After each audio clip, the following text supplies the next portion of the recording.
bring them all in, bring them all in, bring them all into my heart. When I was growing up, we had a small garden gate with a concrete pillar either side, and there was a hedge across the front. And then later, driveways were built, yeah?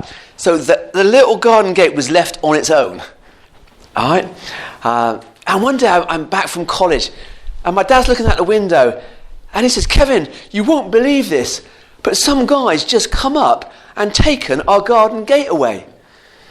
I said, "Well, why didn't you go out and stop him?" He said, "Well, I didn't like to, in case he took offence." Oh, it's got me again, you know. Jesus said, "I am the gate." That's a strange thing to say, isn't it? I'm the gate. Now, who was he talking to? What did he mean? What was the context of that? So if you piece together the four Gospels, you get this scene where Jesus goes to the Feast of Tabernacles. And on the last day, he's coming out of the temple. The disciples see a young man that's been born blind, and they have a discussion. Jesus spits in the dirt, gets mud, puts it in his eyes, and sends him off to wash it in the pool of Siloam. He goes off, he washes his eyes, and he is completely cured. This is the first time in their history, where anybody who was born blind can see again. So people that see this young man are confused. What is God doing? Let's take him to the Pharisees, religious leaders, for an explanation. So, of course, they can't explain it. And they say, "Well, you can't have been born blind." They say, "Well, Jesus did it." "No, Jesus is a sinner. He never did that." And they have this argument. They bring in the parents. He confirms it. They say, "No, he must be lying." And in the end, the religious leaders, they throw him out. And they say, "Right, you're de-synagogued. You can no longer be part of your community," because they get annoyed with him. And, of course, this lad who's just got his eyesight back, he can't beg anymore, so he wants to get work. And he's been thrown out by the religious leaders. So next time Jesus sees him, he's realizing what's happened. And then when he's talking to a crowd, this is when I think he gives this story about being the gate. In Jesus' mind are these images of shepherdry. Because in the Old Testament, there are several things said about being a shepherd. So you've got the shepherd of all, which is God, right? And you've got his flock, which are the people of Israel. They're the sheep. But he also talks about bad shepherds and good shepherds. Now, the bad shepherds are ones that aren't leading the people in the right way. They're not looking after their flock. And I guess in Jesus' mind might have been Ezekiel 34, where he says, "Oh, woe to you, shepherds of Israel. You know, you just look after yourselves. You don't look after the flock.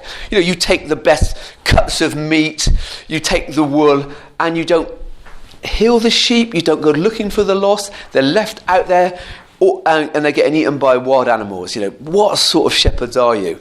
And I bet Jesus was thinking of that passage and then thinking about his own religious leaders.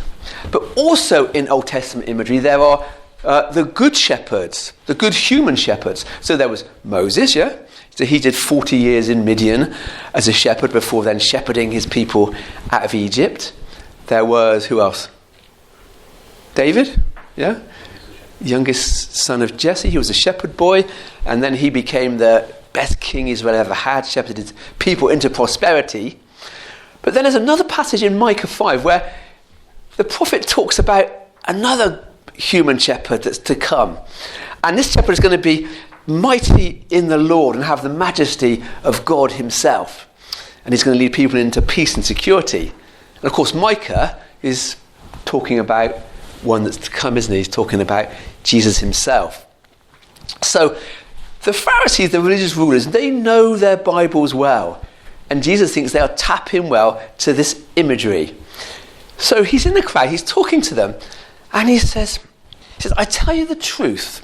Right. Now, anyone who sneaks over the wall of a sheepfold rather than going through the gate, surely he must be a thief and a robber." Now, in Jewish law, the thief was someone that went into your house and took your things, and the robber was like the bandit who would come and attack you in the wild. Of course, both apply here. But the one who enters through the gate is the shepherd of the sheep. All right? And the gatekeeper opens the gate for him. So Jesus is painting this picture of a sheepfold. Put it in your mind, it will be like a stone wall, won't it? And there's usually a gap for the gate. There's not like a wooden gate. It's usually a gap, but it's a big stone fold. So Jesus is painting this picture, and he's saying, come on, guys. If someone sneaks in over the back wall, that's not going to be the shepherd. That's not going to be good news, is it? It's the one that goes through the gate is the shepherd. Then he says the gatekeeper lets him in. Now, I've read this passage quite a few times. I'm thinking, the gatekeeper? Who's the gatekeeper? What happened in the winter? What the shepherds would do, they'd bring their flocks to one place in the area where there was a big sheepfold, and the gatekeeper looked after it for them so they could go back for the night. So now in my mind, this fold's even bigger, isn't it? Because you've got to have several flocks all in the same sheep pen. So it's easier for someone to sneak in the back. But when the shepherd comes, how is he going to sort out his sheep? Because you might have 30 sheep, and there might be of yours, there might be another 150 in there. How are you going to get your sheep out? It's going to take some time, isn't it?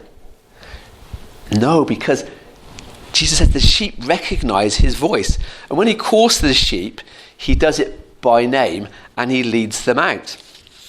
That's interesting. I was reading a book by a Chinese underground church leader, and he talked about when he was a shepherd boy. I'll read you a bit. He said, I gave each sheep a name, and I got close to them. When I first started looking at them, they all looked the same. But after spending time with the animals and getting to know them, I realised they were just as diverse as people are. I looked at their personalities and observed they were each unique. Certain sheep were afraid and timid, others were brave and forceful, a few of them were curious and liked to explore far away. By caring for the sheep, I developed an emotional connection with them. I treated them where they were sick, I protected them from wolves' attacks, and I helped to keep them together so they would not get lost. I also observed their fear and empathised with them when it was time to take them for slaughter. They really became like a second family to me. It's a great sort of picture, isn't it, of what it's like to be a shepherd. And you sort of can imagine them calling out the names. Come on, Snowflake. Come on, Bruno. And the sheep, each one of them coming out to his name. And this is the picture that Jesus is painting. Then, when he realises that his audience isn't getting it, he spells it out to them. And he says, I am the gate. Anybody that comes before me, I bet you to eye contact with the Pharisees then, are thieves and robbers, those that have come before me. Wow. It's quite a strong thing to say, isn't it? I am the gate. I am the way to God. I will lead people into the presence of God, not you. What you're doing is you're building up this gate, this like steel gate, if you like. Not that they had steel in those days, but a big palisade gate that people couldn't get through. And they were like in charge of it. They had all these rules and regulations that stopped a lot of people coming close to God. And some of them even are used today, like with the strict Orthodox Jews. So, for example, if it's a Sunday, you can't drive. But if you're walking and it rains, you can't put up your umbrella because that is working on the Sabbath. But then you can't also run for shelter because that's work as well. And if you're caught short, you can't tear off toilet paper because that's work. You have to have strips at home. Imagine having to live like that. And the Pharisees had all these rules, and they would choose, I'm going to throw you out, blind man. I'm not going to let you in. You're from a different race and we don't like you, and etc. And Jesus must have been getting really mad with them at that and pointed this out to them, that he is the shepherd, he is the way to God, and people will know his voice. It's a covenant relationship, isn't it? Jesus is saying, you make this covenant with God, you make it with me, and we have all these promises for you, all these good things that will happen to you, salvation and eternal life, but you make that commitment to me. You come to me and you hear my voice. You don't have to follow all these rules and regulations. It's not that ultimately that will get you to heaven. It's following my voice. That's what Jesus is saying. So that's the passage. I got 3 questions off the back of that. I just wonder, first of all, a bit of self-analysis. Do we have rules and regulations in our life that aren't biblical, but are good for us? Yeah? But actually, sometimes those rules might put some people off Jesus, or put them off church, just perhaps by the way we behave or things we do, or we might miss opportunities because of our rules.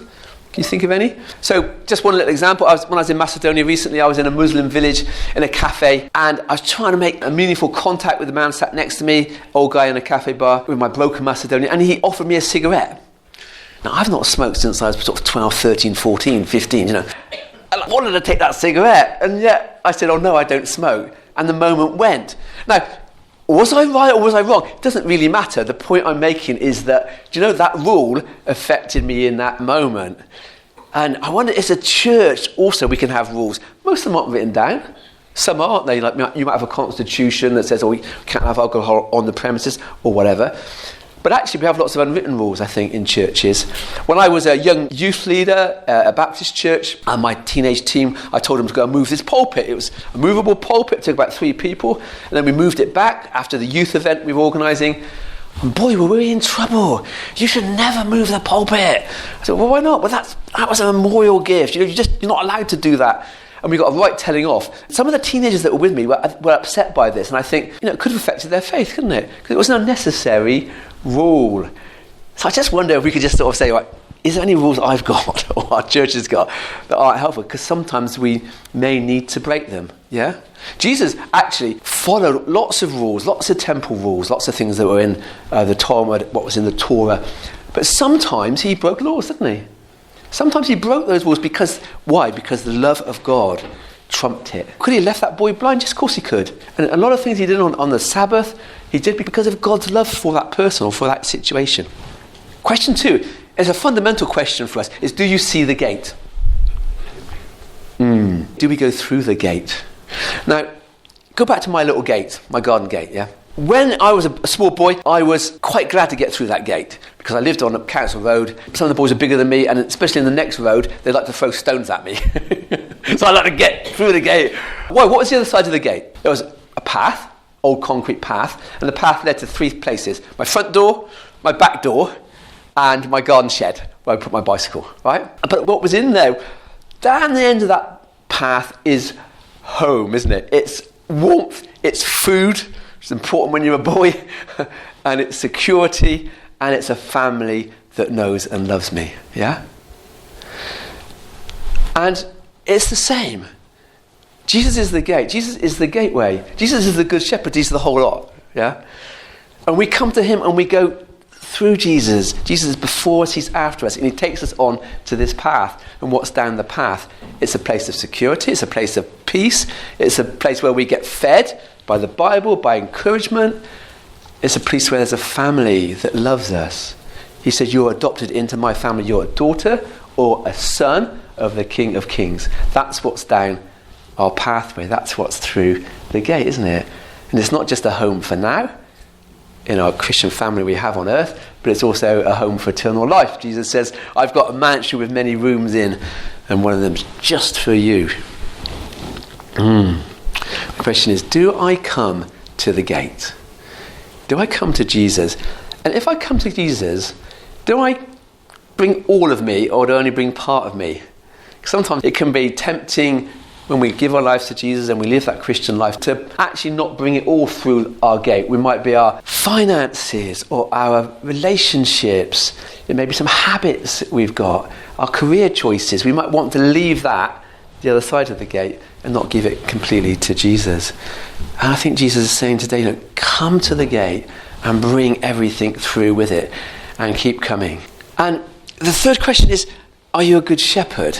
Do other people in your lives also know about the gate? So when my hedge disappeared and there was driveway there, the gate sat on its own. And I bet my neighbours went up and down and past that gate without ever noticing it was there. But if I saw them and I walked through the gate, they might, oh, there, he's walking through the gate. Or I could even point it out. What do you think of our funny gate? Perhaps have a conversation about it. And do people see us going through the gate? Do people see us with Jesus?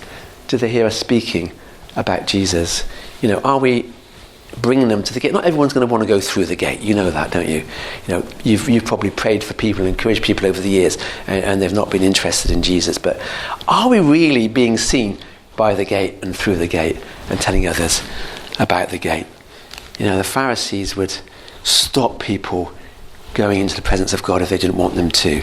But as Jesus was at the gate, And he'd be looking out at the lost sheep. There's a sheep over there. He's got ears missing where a dog's bitten him. That one's got stunted growth. That one has lost its lamb because of a wolf attack. That one can't stop bleating. That one has got black wool instead of white wool. He's looking out at them all and he's saying, bring them all in. Bring them all in. There's a Mike Scott song that I like. And the words are, bring them from the caverns. Bring them from the heights. Bring them from the shadows and stand them in the light. Bring the unforgiven. Bring the unredeemed. Bring the lost and nameless and let them all be seen. Bring them all in, bring them all in, bring them all in to my heart. And that gate is there for everybody. Not everybody notices it, but it is there for everybody. Everybody you know, everybody you love can go through that gate. That gate is Jesus, that gate. Jesus, it leads to the pathway of life. And I think his message to you today is to come again. To me, Jesus, every day, come to my gate, come through my gate, come and live with me. And bring everything with you, all of your life, all of your fears, because they won't stay long when I'm with you. But don't come alone. Don't always come alone. Bring them all in. Bring them all into my heart. Amen?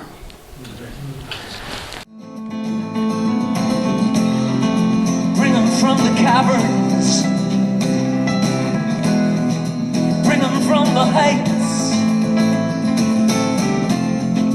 Bring them from the shadows. Stand them in the light. Bring them all in, bring them all in, bring them all in.